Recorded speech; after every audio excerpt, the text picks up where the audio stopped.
So I'm here with Evan, and we're talking about these three questions that we hear a lot from people about starting your coaching practice. And Evan, why don't you share with us, what are those like three main questions you hear? The variations on a question of should I fill in the blank? Should I have a YouTube channel? Because obviously we're here on YouTube. So there's a model of, okay, it seems like some people are doing that in my industry. Should I have a website or don't I need a web? It's usually don't I need a website? And how do I do social media, right? Instagram, Facebook page. Often it's not even the question of should I do those, which I think is a much more important question. So there's a lot of preconceived ideas that you need all of the above. You need a website. You need to have your social media pages. Sometimes even the belief that you should have those before you even sort of start whatever the process might be of putting yourself out there, of getting clients, getting referrals. And in fact, it seems as though because it's such a digital age and we all consume a lot of content through those places, that's almost the way to get clients. That is the way to become visible. And it's not necessarily the case. And it's really, as we touched on last time, part of a deeper process of uncovering what do I do? What's the way I best communicate? These different things will help answer the question of should I even bother with X, Y, or Z platform? And then whether or not it is actually a good match for you.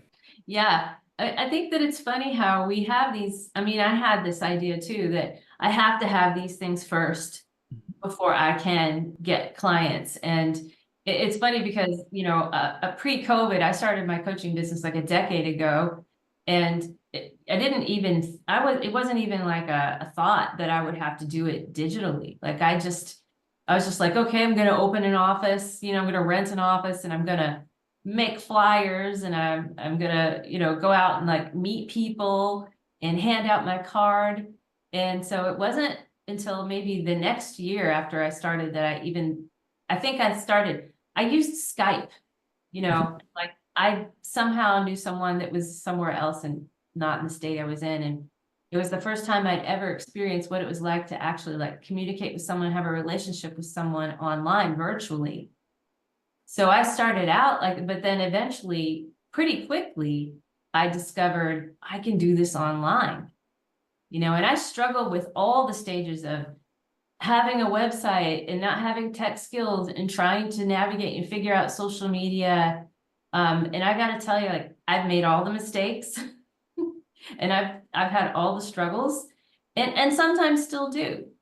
But I can tell you that I didn't actually need those things to have the clients that I had and to have the success that I even had at the beginning. Like I didn't need any of those things. They're nice. They've enhanced my practice, but I didn't need them. Yeah, that's a useful insight. Need is always an operative word, right? Do you need a website? Well, technically, no one needs one in the sense that you could have face-to-face interactions with people and hand them a card or tell them about what you do. Now, to other people, that might be a terrifying prospect to have that conversation in person. If you're more comfortable or you have a very clear framework of how you could get people to your website, do you enjoy putting content on the internet? Do you like writing blogs? Do you like making videos? Is that something, even if you're not sure if you like it, that at least sounds appealing to you as opposed to I should have it?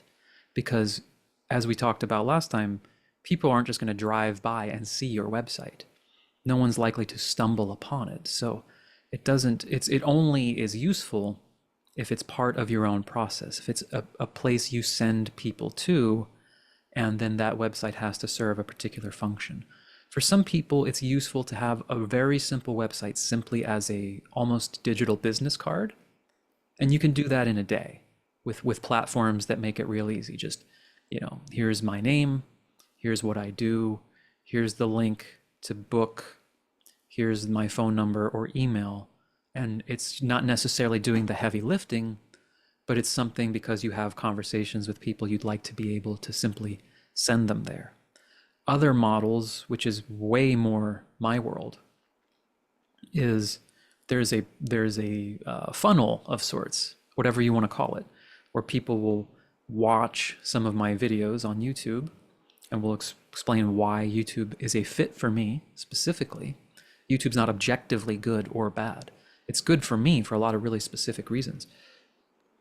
But after watching a video or several videos, my website has a particular flow to it where, oh, okay, there's this, you could reach out to me this way. You could book an intro call with me. At least that's still there currently.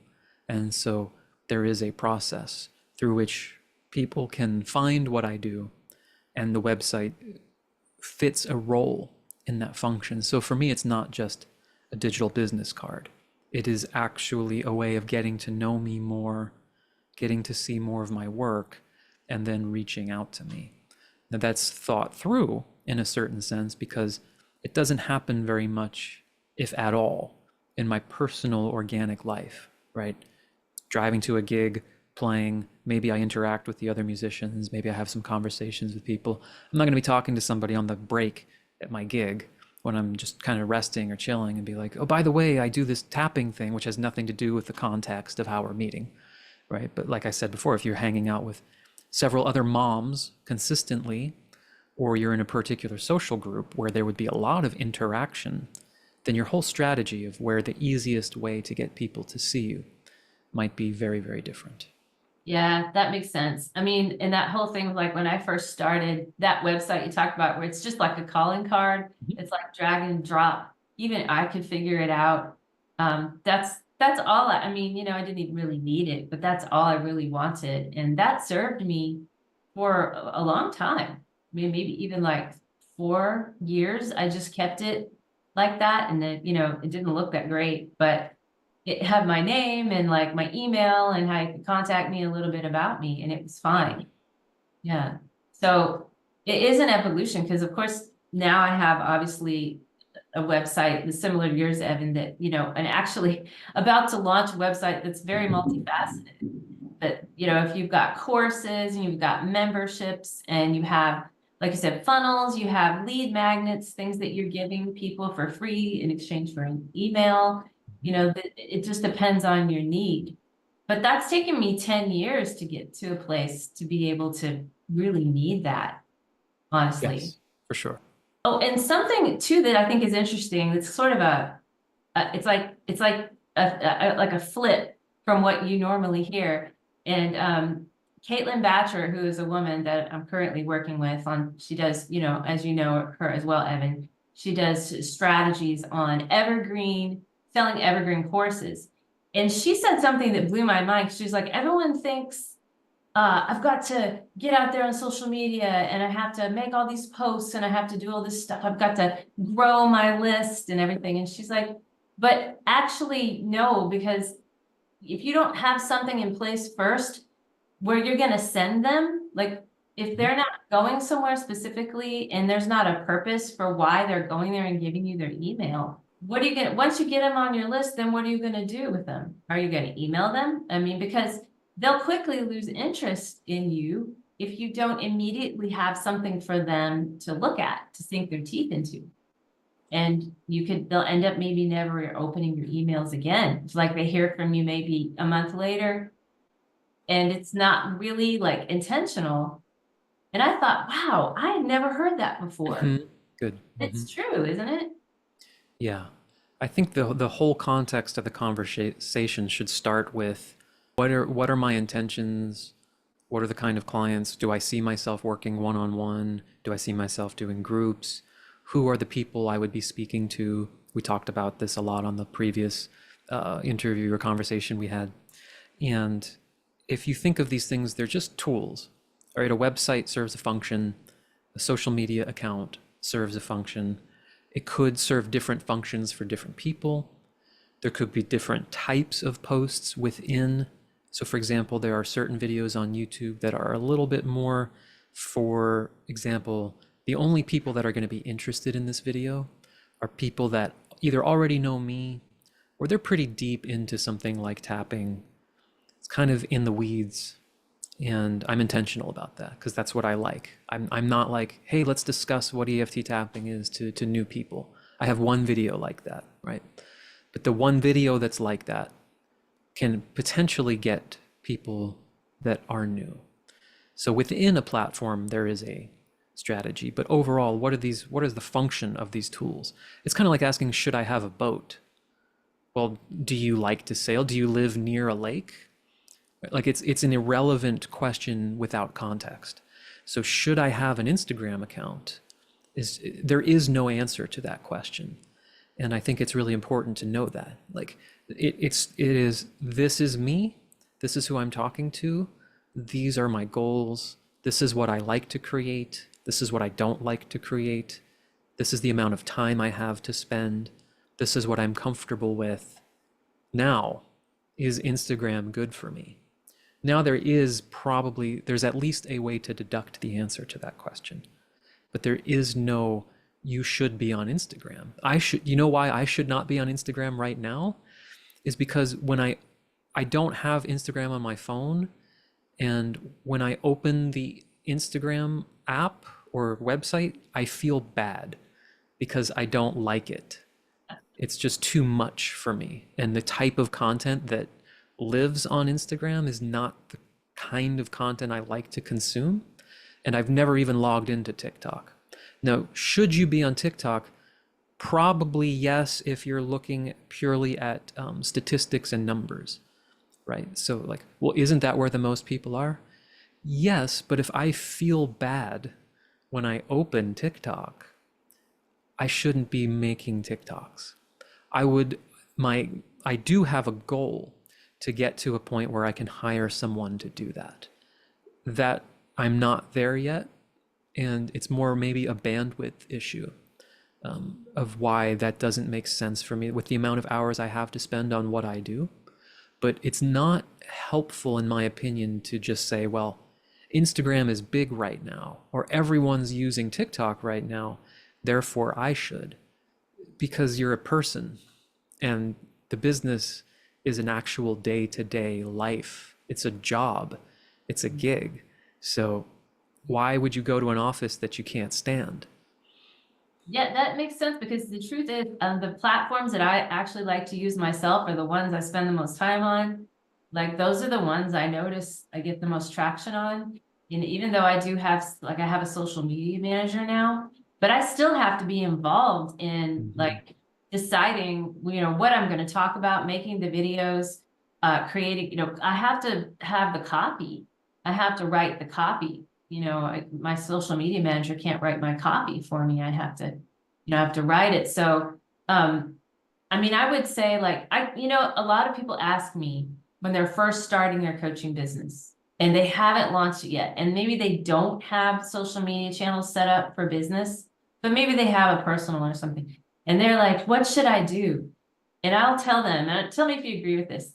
I'll tell them like, just start with one, which is the one you're already on, Absolute. and just start posting whatever you want. Just start posting, but like get in a habit of posting consistently and just decide you're going to post about something consistently. And don't worry about whether it's a video or just a text or a picture, but just start posting and then you figure out a strategy later. But it's too much at once to think you have to have some like elaborate strategy Mhm. and you have to make certain kinds of content and then social media calendars, and it gets overwhelming if you're also doing the coaching and you're delivering sessions and you're doing all the admin. And so that's what I tell people that ask me that question. I absolutely agree with just doing one and making that one be a place that you actually consume information or content on yourself. Do you play YouTube videos while you're doing other tasks? Are you kind of used to the platform? Because it gets absorbed into your brain even unconsciously, right? There's an art there's really is a science to some things with YouTube where certain things just attract more clicks. There's certain consistent themes you will see with thumbnails for podcasts, like the bigger names like a Lewis Howes and people like that. And then you go to all of their colleagues. It's like, oh, there are patterns here. They might have their own style or brand, but they're not all random. They're not all so unique. It's, you know, the two people's face and a word or whatever. Right? And so there's a lay of the land for any place you are. Now, if you're just kind of taking, again, a very general video, like here's an EFT tapping for stress, which is pretty general, and then you just take that video and you post it on 4 different places. It can sound efficient, but you're not necessarily going to learn much about those platforms. It's going to be hard to tell sometimes why something does well or not. You never completely know, I don't think. But for me, just knowing, well, I pretty much just do YouTube, right? I have a Facebook group that pretty much shares the YouTube video and people can ask questions, but it's not like I do Facebook, right? My Facebook profile is just me as a musician. I don't have other things there, and it's just friends from that world. So I haven't learned Facebook for marketing myself as a coach. And I'm not particularly interested in it yet, because once something actually works, you know, the moment I got one client from, oh, I saw your YouTube video and then I went to your website, it's like, okay, more energy goes here.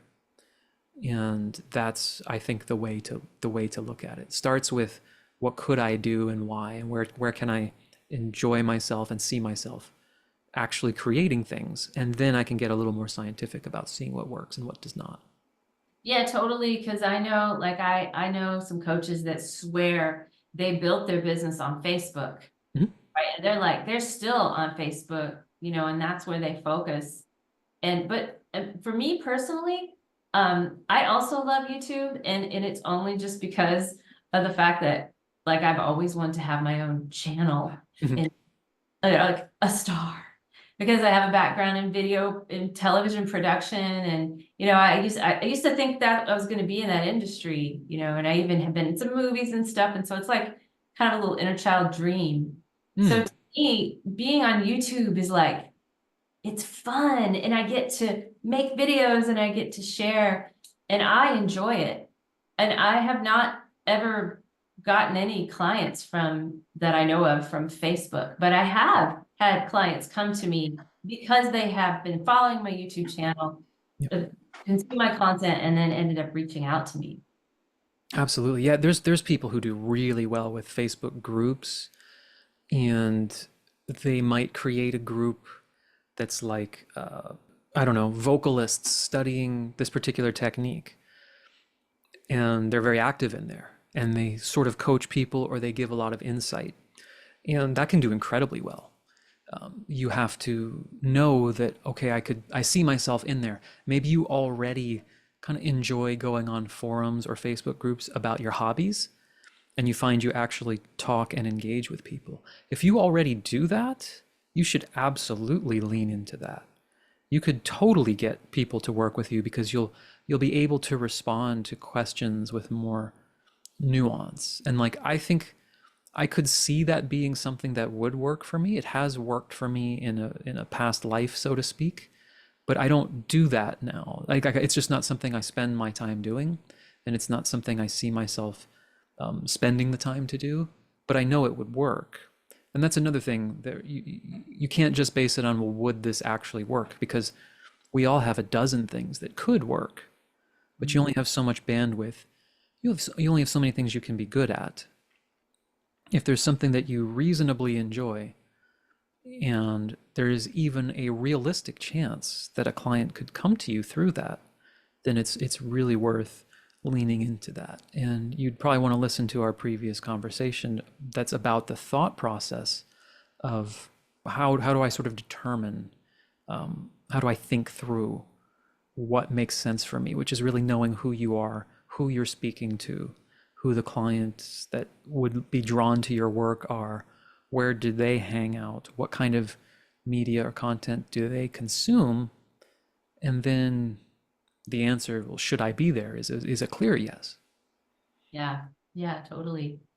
So I'm thinking, like, okay, What would you say if somebody who's brand new, they don't have a coaching business yet, they want to have a coaching business. They have maybe a couple people that might be interested. They've got no website, they have no email list, and they have no real, maybe they have a Facebook account, but they have like no social media channels. What do you think they should do? Like, what's your recommendation? How should they approach it? Should see if they can answer the questions of, okay, what do I do? Not I'm just an EFT tapping practitioner or I'm a coach, but really specifically, right? What are the kinds of people I help? The kind of people I like to work with? What's the type of work that really I can speak to with some nuance or authority based on my life experience? Where do those people hang out? How would I want people to find me or get in touch with me? And if you can't answer that, you can't answer the next question of what should I do? Like that's the challenge, right? I really wish that I could just provide, this is what you all should do. You should first get a Facebook page. You could start a group. Honestly, I'd probably sell more of a course if I presented it that way. If I was like, this is the thing, but I can't do that in my conscience because I know it's not real. There isn't a formula because everybody's really unique. It's like, well, should I eat dairy? It's like, well, not if you're lactose intolerant, right? Like if you are, then, right?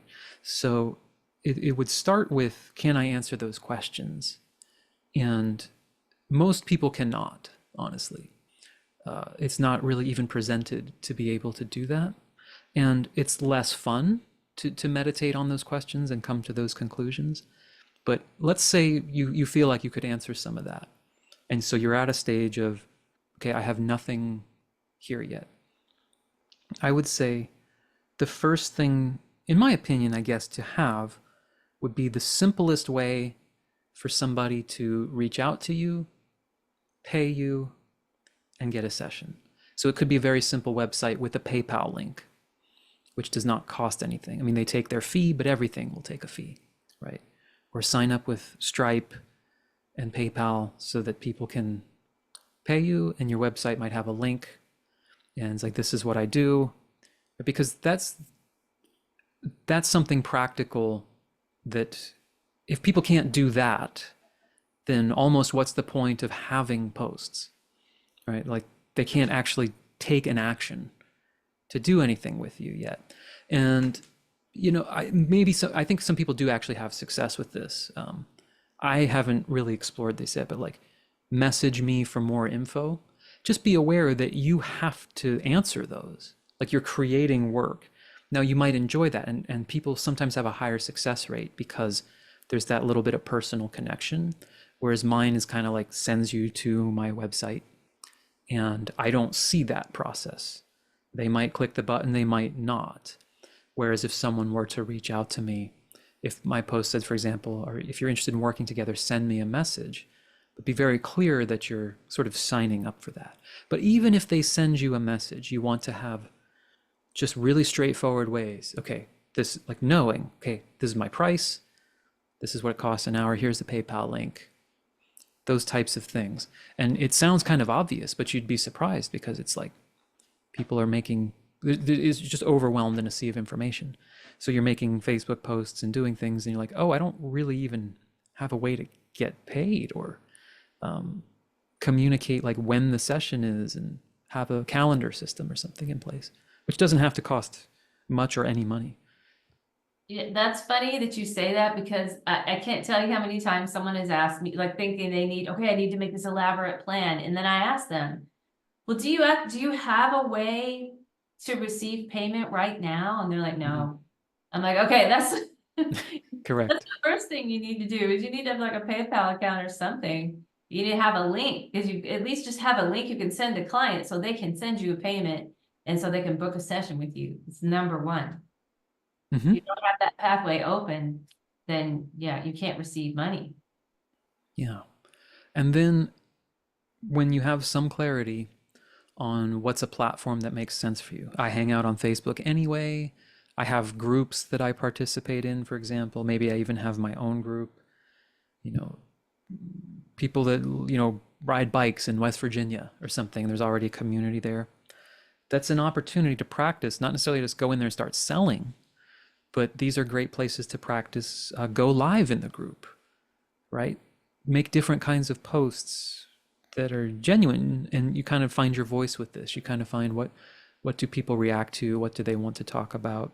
Where are my services needed or welcomed? But you don't want to be like, you already are doing something new and fairly challenging for most of us, where the very act of being a solopreneur, approaching how do I get a client? How do I communicate to them? How do I do the transaction of there being a session and payment? That's already new and challenging for many. So the last thing you want is like, I also don't know how to use the very site I'm on, right? I don't even know how to do TikTok. I don't spend time there. I think a good question is, would I be here if I wasn't selling something? And I think that's kind of an important question. It doesn't have to be a resounding yes. Like maybe you would never make YouTube videos just for fun, but it's something that you could at least see yourself, like, yeah, that would be kind of cool, right? If it's something like that, I would never in a million years do that.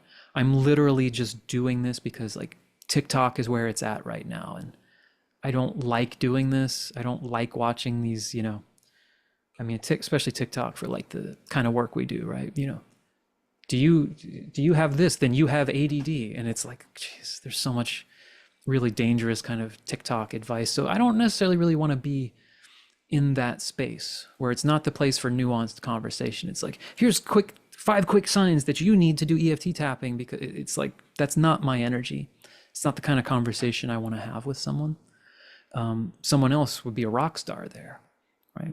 And you could be way less experienced as a coach than me and have a much more successful business than I do, because you're good at a certain platform, right? So that's a very limiting belief at times, to think like, well, I'm newer as a coach, and there are people who are very, very experienced, very good at coaches, who are not good at marketing or could not create TikTok content like you might be able to, and you might just be a rock star there.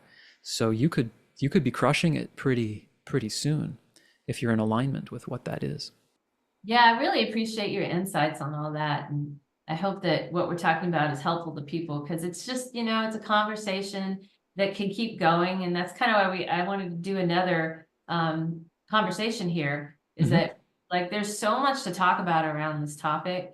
And I feel like that, if we just get the conversation going, keep it going, and we can continue to expand on all these topics and share our personal experiences as well. And hopefully they'll help people. The more questions we get, the easier it is to answer those questions, for sure. So definitely leave them as a comment, or send a message. Yeah, leave comments. Awesome. I will definitely reply to comments. It's always a pleasure having you here, Evan. My pleasure. Here. And we'll definitely continue this conversation in another podcast. Looking forward to it. Thanks everyone for being here. Bye.